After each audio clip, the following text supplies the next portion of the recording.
According to the Centers for Disease Control, close to 45,000 people committed suicide in the US in 2016. That's approximately 123 deaths by suicide every day and about 5 deaths every hour. Out of those people that committed suicide, 54%, over half, were not previously diagnosed with a mental illness. These deaths are preventable. Unfortunately, many people who are in the middle of a mental health crisis don't always realize it, and they might not know where to go for help. Sometimes these people might need someone else to intervene and find help for them. While I researched this topic, I read articles published by the Centers for Disease Control, the National Alliance on Mental Illness, and the National Institute of Mental Health. I also have suffered from mental illness for about 15 years, and during my own times of crisis, I have relied on help from my family, friends, and doctors to overcome the situation. Today, I would like to discuss 3 aspects of mental health crises. First, I want to talk about who is at a greater risk for suicide and mental health crises. Second, I want you to be able to recognize the warning signs and symptoms that might indicate they are thinking about suicide. And lastly, I would like to tell you who you might contact if you or a loved one needs help. The first topic concerning suicide is who is at risk. The National Institute of Mental Health states it plainly when they say suicide does not discriminate.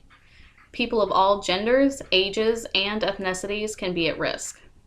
They do, however, add that women are more likely to attempt suicide and that attempts by men are more likely to be fatal.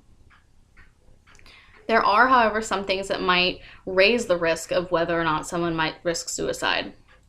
Things that can raise this risk are if the person has a past history of suicide attempts or mental illness, including depression, bipolar disorder, or substance abuse, and those who have medical issues are also at higher risk. Another risk factor is a family history of mental illness, substance abuse, or suicide attempts. Those people who have access to objects that they might hurt themselves with, such as guns or medications, are at higher risk. This can also be raised by being in an unstable environment, such as a family situation that includes abuse or violence, and also those who are in prison. The last factor is those who are between the ages of 15 and 24, and those who are 60 years or older are at a higher risk for suicide attempts.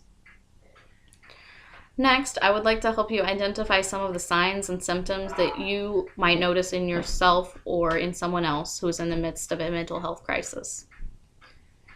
Some of the signs you might notice are physical signs, such as an increase in alcohol or drug use, especially abuse of these 2 substances.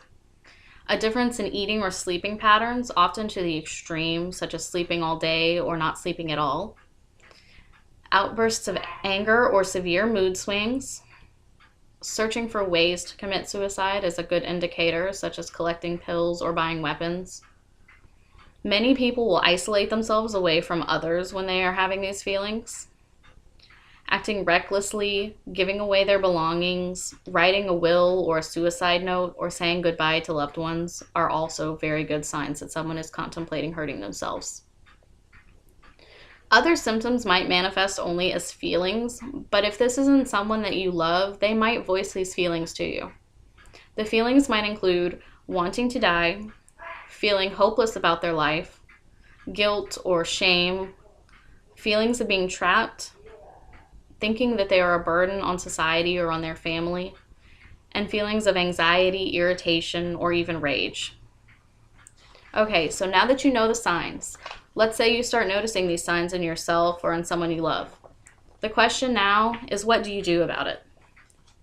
If it's an emergency and someone is in immediate danger, the National Alliance on Mental Illness urges you to call 911 and to let them know that it is a psychiatric emergency, so that they can alert emergency personnel and get people who have the proper training to assist in the situation. But what if it isn't an emergency, but you still believe that you or someone you know needs help? There are many organizations that offer assistance in times of crises. For yourself or someone else, you can speak to counselors at the National Suicide Prevention Lifeline by calling 800-273-8255. If you're too afraid to speak to someone on the phone and would prefer to send a text message, you can call the crisis text line by texting the letters NAMI to 741-741. For people who are experiencing domestic violence, there is a special line called the National Domestic Violence Hotline, and they can be reached at 800-799-7233. And for those who need help coping with sexual assault, you can speak to a representative at the National Sexual Assault Hotline if you call 800-656-4673. Suicide is a growing problem in the U.S., but it doesn't have to be. By knowing who is at risk, what signs to look for in yourself and in others, and who to contact in times of crises, lives can be saved. One of the lives saved might be your family member, your friend, or even your own. Thank you.